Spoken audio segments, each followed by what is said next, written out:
My name's Troy. I'm a biologist. This is my brother, Trent. He's only a chemist. And we are the Bourbon Brother Whiskey Nerds. Trent, it is we're mid-November. It's that time where we are heavily dissecting, contemplating our whiskeys of the year. Well, and this is not a whiskeys of the year. This is not. It's a little too early for that. But there is whiskey of the year.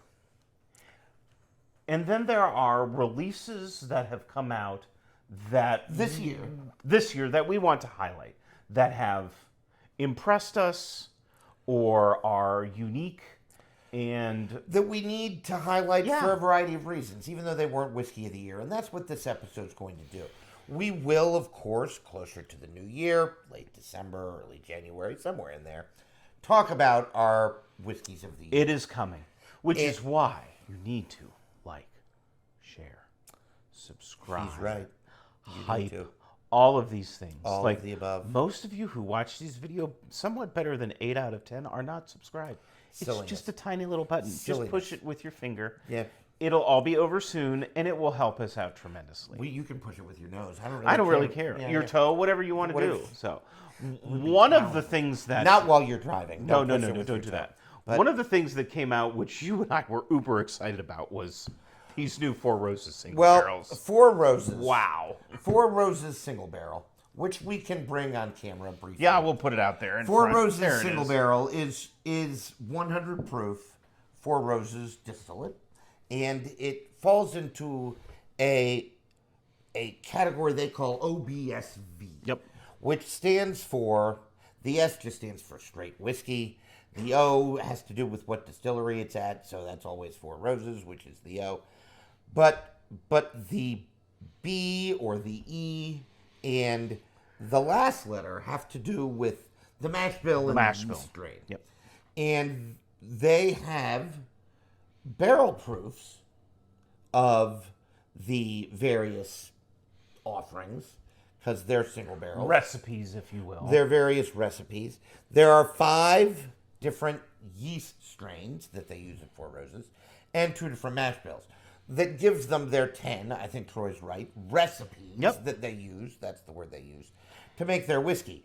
Well, Four Roses did a great thing. And I truly do mean this. I'm not being pedantic. I'm not picking on them. Exactly the opposite is true. They did a great thing. They decided to release 3 different recipes in single barrel 100 proof form.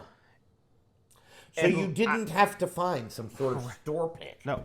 And for those of you who are thinking, can it really make that much of a difference? Oh, my God. Yes. It's amazing. It can, and amazing. it does. It's amazing. You know, the utilization of different yeast is something that brewers do quite often. Right, well, It's they're not, making beer, yeah. not exactly well known in the spirit industry, but Four Roses does it, and they do a pretty doggone good job. They do a great job.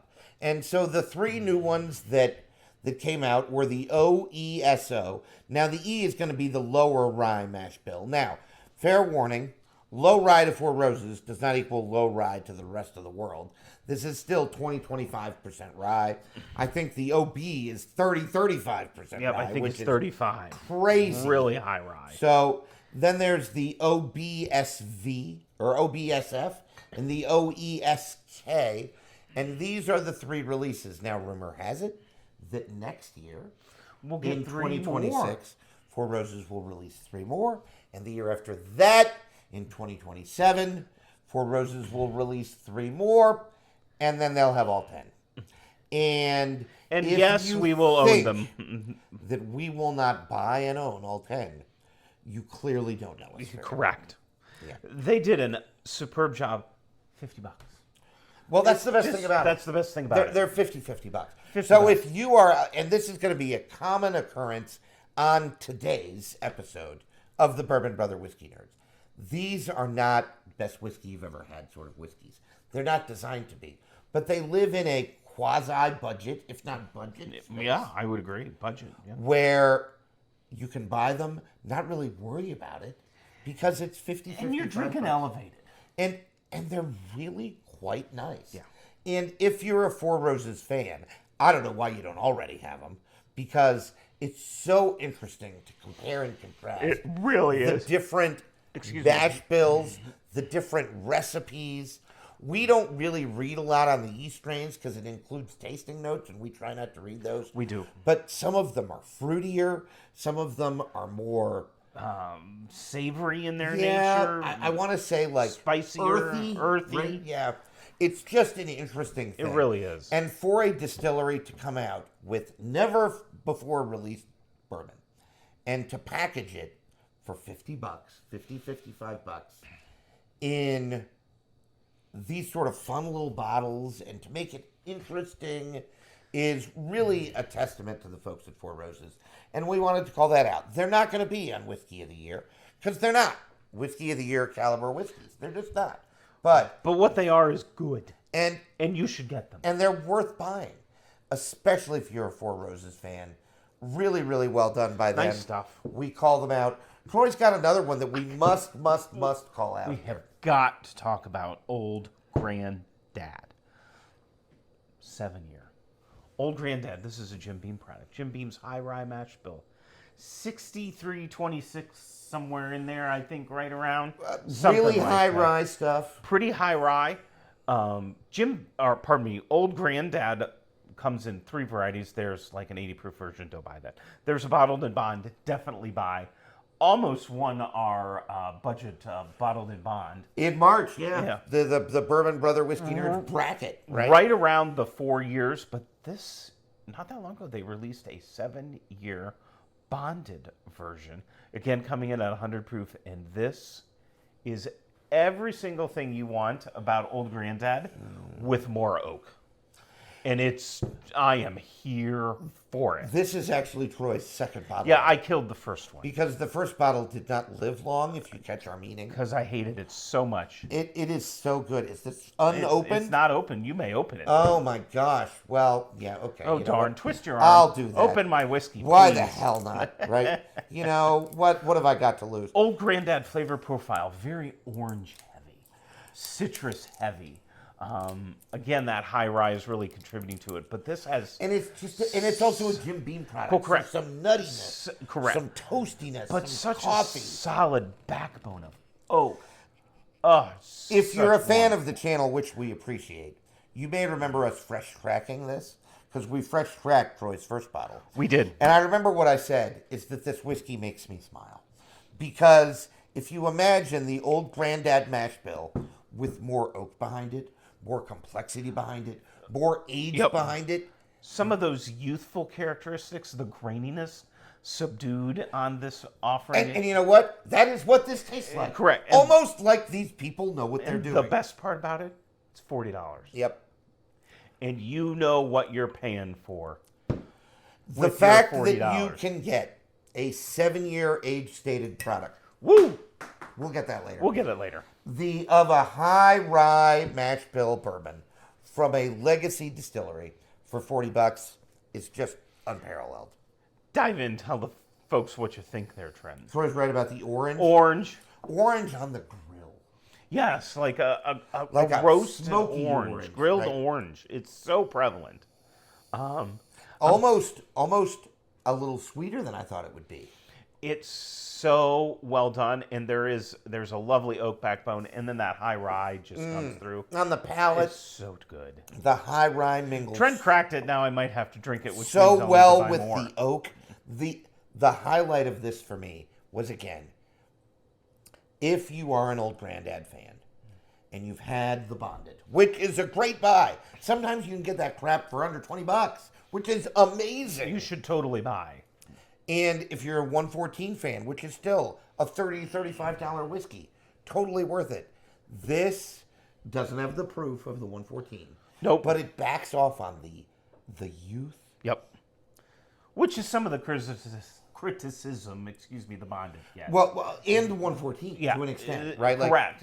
Is a bit of that harsh youth. Because I don't think that with 114 they're worried about the age, right? Like they're just trying to get 4-year-old, get that 4-year-old bourbon juice proof. This, a bottled and bond product, which doesn't make it less sexy, probably makes it more. More. And Troy and I are we were talking about this off camera earlier today. We are suckers for a bottle and bond. Because you know you're getting 100 proof juice.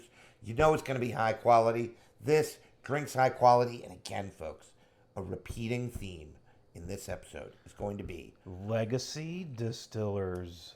Doing things right. New releases for budget prices that are totally worth the bucks, because it's not a lot of bucks. $40. $40. What else you got, Trent? Oh, Troy. Oh, Do you remember this? I do remember this. I remember this. Wild Turkey 8-year. I think it was a international release. It was a non-U.S. release, and they decided to bring it back to the U.S. And by the way, it has finally made its way into Pennsylvania. We waited like 8 months. I think this was a spring release, and now it's finally made its way into Pennsylvania. Insert eye roll here, Right? Can you hear our eyes rolling? Because of Pennsylvania Liquor But no, Control this Board. is But Wild Turkey 8-year age stated. Wild Turkey 101, we swear by. A great, it's Troy's go-to cocktail bourbon. it is. And a great sipper, easy daily sipper, $25-$30. You can get yourself some Wild Turkey 101. This just elevates that. It does. It just takes Wild the Turkey dial up. 101, it's not age stated. I think it might be 4 to 6 4 or years old. 6 years. This something. just takes the dial, turns it up ever so slightly. I remember this reading as a little bit more spicy, a little bit more Yeah, earthy.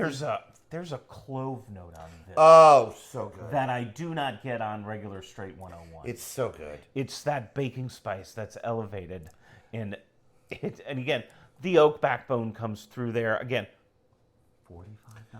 $45. I've seen it $39.99 some places. Yeah, what are you Folks, complaining about? I have heard, and I'm unsure about Old Granddad 7, if this is going to be the case. But I've heard this is going to be a regular release. This is going to be a shelfer. I'm not sure about Old Granddad. And as long as it's a shelfer on tables, I promise, or at whiskey holes in the world, I promise you it'll be a shelfer for us, because we like few things more than we like talking turkey, and this Good stuff. it's just good. And again, a legacy distillery. Again, if you're listening, legacy distilleries, this is what we want from you. This is what the people call for. We do not need Age-stated releases at budget prices that are just going to be regular shelfers. Name me the loser. Everyone wins. The Everyone distillery wins. wins. The consumer wins. Everybody wins. Everybody wins. Good stuff. Do more of that. Troy's got another. This is a hitter of a This whiskey. is Bardstown Bourbon Company Origin Series. Weeded. Weeded discovery. This is my second bottle of this. Clearly, you can see I hate it. This is his second bottle. and- I think it's been out since the summer. Yeah, I think I bought my first bottle in the summer. Yeah. This is so good. 106 proof. A weeded mash bill. One of the things I love about Bardstown is they tell me everything I want to know. 6 years, 53, 39, and 8. Woo. High wheat on here. It's so, I'm going to use a bad term in whiskey. It's so smooth. It's so inviting. Really does drink. It just really drinks so nice. $50. Also, Trent, I don't think I told you. It is on the shelf in Pennsylvania. If it's made it to Pennsylvania, it's a shelfer. It is 'Cause let me tell on you, the shelf. The Pennsylvanians drink last compared to anybody else in the world. Well, maybe not. I saw it, and I need to get another bottle, which means now I can actually just go down the street a few miles and pick it up and have another Boy, bottle. that'll be very sad for That'll Troy, twist my arm. because I'll he'll stop. need to go to the whiskey store. And Troy's right. One of the things that impressed me the most about this bottle was that it drinks like a weeder should. Right? Soft, cinnamon. smooth, subtle cinnamon notes, and just that honey wheat bread sweetness. Oh, it's so good. It's There so are good. even these like pretty little sheaves shafts, of wheat there. wheat shafts on the bottle. It's just lovely. I'm sort of Janice from Pricing writing it, but whatever. It doesn't really matter. So good, so good. Good so stuff. good. If I didn't mention it, about $50. It drinks like a $75 bottle. It's really flippin' good. It is not an accident that it debuted in the summer, and Troy's almost done with his second bottle. Not an accident. That's how much he reaches for. Really good stuff. Last one for you today, folks. Another weeder. This is Maker Mark. Trent's love for Maker's Mark perhaps no bounds. I love Maker's Mark. He really does love Maker's Mark. I perhaps do not like it quite as much, but this is delicious. This is part of the wood finishing series. in It's Maker's so Mark. delicious. I'm going to pour some. I'm gonna have some too, and it is so good. The releases of these wood finishing series from Maker's Mark they go back a long way. Yeah. So long that it was before, quite frankly, Troy and I got into bourbon and whiskey. Well, and it's important to note that Maker's Mark has precisely one mash bill. One. The only difference you are getting on these is the staves that they put in the barrel. Unless there's an age difference. And Maker's Mark is one of those distilleries that they age all their whiskey to the same age. The only exception there is cellar age, Yep. which ages in the cellar, and you should totally get yourself a cellar age. And when you're done with it, you should send it to us, because holy cow, is that good. But this is their wood finishing series. I missed the 2024 release, which was called The Heart. It didn't get as good a press as the 2025 release called The Keepers, which got universal acclaim, and Some build so it as good. a cellar-aged light, and you know what? I can see that. Well, two things impress me about Maker's Mark products. The beautiful depth of the molasses caramel brown sugar nose. It is It's very so inviting. caramel heavy. It's so inviting. It's a caramel bomb. It's so inviting. And What a nice then proof what point, they too. do with this wood finishing, why don't more distilleries do this? Just throw some French oak in. See what it does. It's so good. It's so good. This, by far the most expensive of these, gonna run you about $75. That's what I paid for it. Totally worth it. It almost crossed the gambit into not just budget whiskeys of the year, but whiskeys of the year. Whiskeys of It the is that good. It is just right short there. of Right whiskeys there. of the year. Right there. The nose on this, so sweet. Caramel bomb, brown sugar, vanilla. This is what I love about Maker's Mark. Again, that weedy, bready note comes through on it, and comes at a nice proof point, 109.2. Lives in a good space there. It's just unctuous and inviting. And then the mouthful. Yeah. Unctuous is a great word. And then, and again, part of this is our palates. It's tough to hit us too much with oak, but the oak notes in here are just dynamite. They've done a They're really so good freaking job. good. Folks, I can't say enough good things about these bourbons. None of these bourbons are going to make our bourbons of the year list. But in a way, they are sort of bourbons of the year because they're bourbons for the common guy. Absolutely. You and I'm more than willing to admit I am not a common guy. We are whiskey nerds. It's in the name. We have far too much whiskey. We have far too much, and you know what? We're going to get more. But that's But- besides the point. But for you, the rank and file bourbon drinker out there in the world, you need to know what you need to get that came out this year that maybe you're just seeing for the first time. This is what we've done for you here today. We've gotten you some Four Roses, some Bardstown, some Jim Beam, Jim old Beam. granddad, some Weeders, and some Weeders and some Wild Turkey coming at you, too. Oh my God. It's been a plethora of legacy distillery flavors here on this particular episode of the Bourbon Brother Whiskey Nerds. We're happy you joined us. This is the first of many end of the year episodes that will air, and we will. We promise. It's not like we're lying. We always come through. It's coming. We are continuing to discuss, and we really do discuss it off camera. We truly do. All the time. What's going to make, what's going to just miss, what's going to be talked about, what's going to be an honorable mention, what we're going to highlight on these whiskeys, bourbons and ryes of the year list. So make sure you're staying tuned. And the best way to make sure that you never miss a nanosecond of Bourbon Brother Whiskey Nerds content is to like, share, and subscribe. Please help us out. We really, really do appreciate it. Troy, take us home. I think that's all we have for you. What have you bought this year that might have been new? Put it in the comments. That's a great question. Let us know. A great question. What did you acquire that you're like, hot damn, this is good and it didn't cost Because you know me an us, arm and we're a leg. insane. We'll go get it. Because if we can find it, we'll get it, we'll credit you, and we'll probably fresh crack it on an episode for you. And we'll shout you out by name on the channel. Absolutely. Heck yeah. So let us know. And continue, as always, to like what you drink. And drink what you like. Bye, everybody. We'll see you next time.